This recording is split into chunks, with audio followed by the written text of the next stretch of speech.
This is section 1.3, which is 12 basic functions. You'll notice that there is not an AP standard directly related with this. There are a lot of AP standards interwoven into this section, but it's not a specific direct alignment. So this right here is a list of the 12 functions that this section talks about. Some of these we know by different names, so I just want to go through and kind of add a second name to some of these that you probably recognize. So the first one says the identity function. You also know this as linear. The second one says the squaring function, which you can recognize is the same as quadratic. Cubing function is the same as cubic. Reciprocal function we talk about as a rational. And square root function, we also can call that a radical. Then we have exponential, natural log, sine, cosine, absolute value. Greatest integer function, you also might hear that called a step function. And then logistic. So the next couple examples are asking us to use these 12 basic functions to find which functions fit a set of parameters. So example 1, we're going to look at part A first. It says 9 of the functions have a domain the set of all real numbers, which 3 do not. So it might help to look at this slide as you're answering those questions, but so which 3 do not have a domain of all real numbers? So linear we know does, quadratic does, cubic does, rational, or what they call the reciprocal, does not. And that is because we have an asymptote at x equals 0. So that means that our function is not defined at x equals 0. So that's one of them. Then if we look, the square root function does not, because it is only dealing with positive numbers. Exponential does, and then natural logarithm or logarithmic.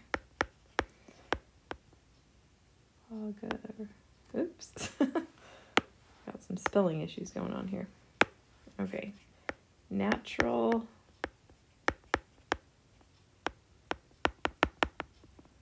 logarithm. So the natural logarithm function starts at 0 and is only positive. So sine is all real numbers, cosine is all real numbers, absolute value is all real numbers.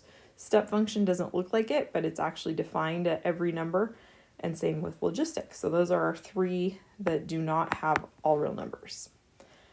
For B, one of the functions has a domain, the set of all real numbers except 0. Which function is it, and why isn't 0 in the domain? We actually already talked about this.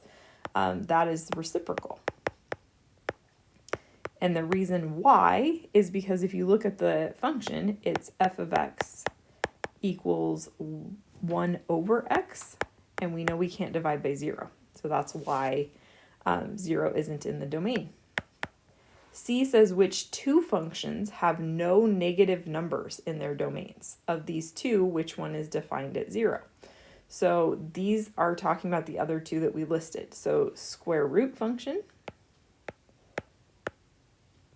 square root, and our logarithmic. Okay, so which one of these is defined at 0? That would be square root, because we can take the square root of 0.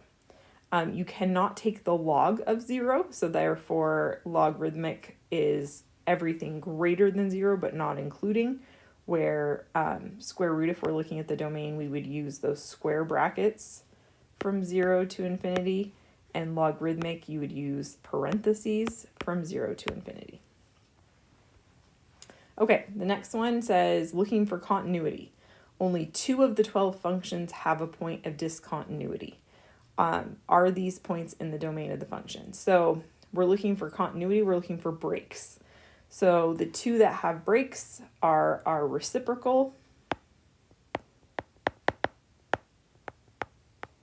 and our greatest integer or step function. So So those are ones that are going to have discontinuities. They're going to have breaks. Boundedness, only 3 of the 12 basic functions are bounded above and below. Which 3 are these going to be? So above and below, completely bounded would be the sine function, cosine, and the logistic. Because logistic has kind of an asymptote up at the top, and it is like an exponential that starts off with that horizontal asymptote at 0.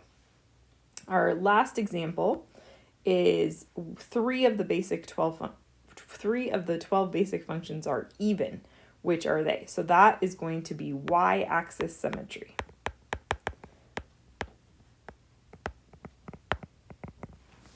Okay, so y-axis symmetry is going to be our squaring function, or quadratic.